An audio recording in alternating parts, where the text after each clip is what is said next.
Good afternoon from Yummy B TV. Wishing you all well today. Sending lots of love to you all once again. Now, before I start this video of the two that you've asked me to make comparisons of, or similarities, or no similarities, if you get what I mean. Special love and condolences going out there to one of my besties down there in Corby, Vinny, your lovely children, Rudy, Millie, Chasey, and the rest of the family, of course, and the sad passing of your father this week. I'm hoping that you can stay as strong as you possibly can, Vinny, and I'll be down to see you in the next few days or week or so. Also special love to your cousin, I think her name is Tracy, down there in Maidenhead. You said that she wasn't a G. I should hope that she isn't, to be honest, but big love to you down there, Tracy.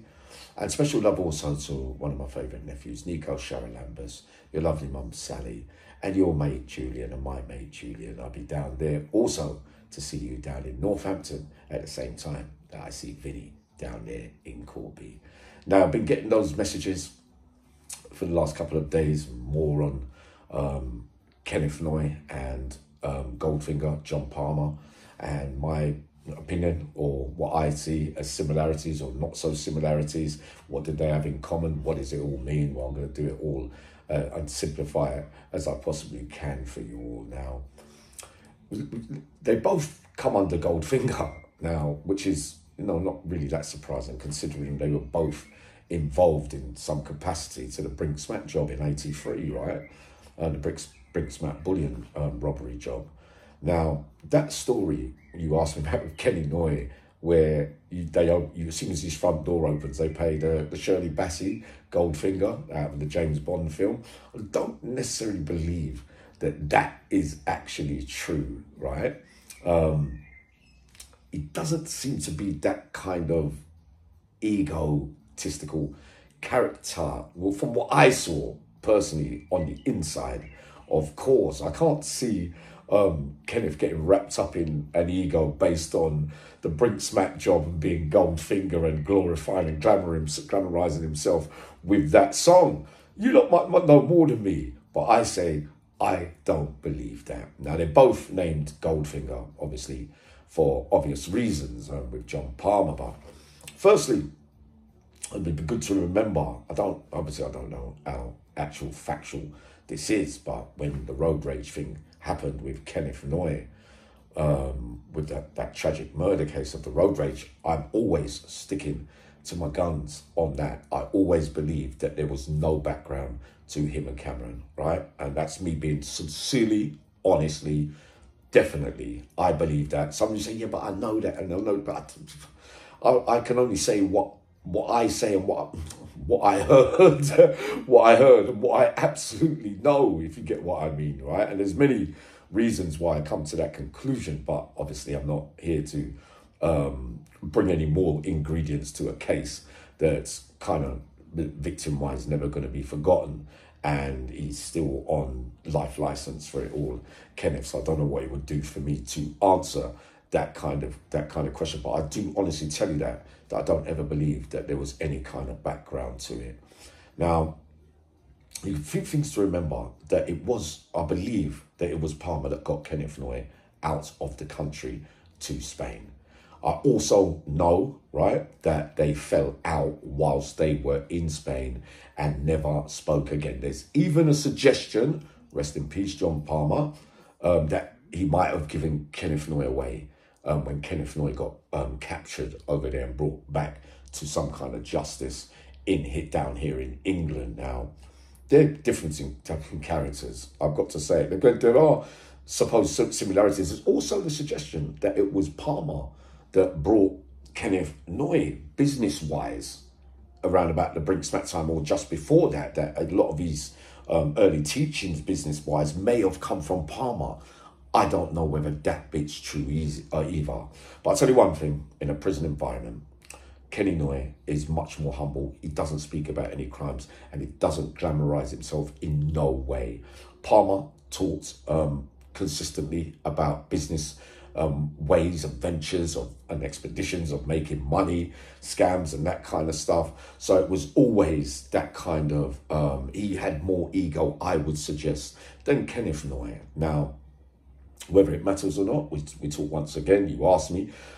Kenneth Knight can have a little row with his hands. He can have a row, even for his age. He was very, very fit, Kenny. You know what I mean? And he doesn't take disrespect.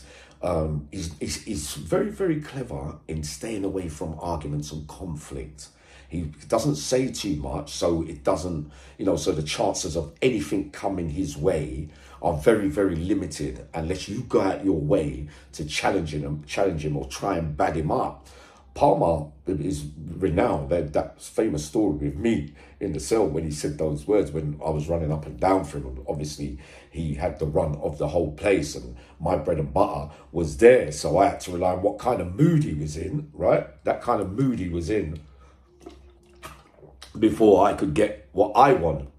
Because we knew how greedy I was, like he'd look after me after a week, and then, but me, I'll be searching for more graft daily off him, that kind of stuff, and he'll leave you waiting sometimes. He won't, he won't be playing ball, and there's nothing. When that comes in, you get that, leave that till tomorrow. And sometimes the way that he used to speak to me, one time I was looking at him, and he went like that to me.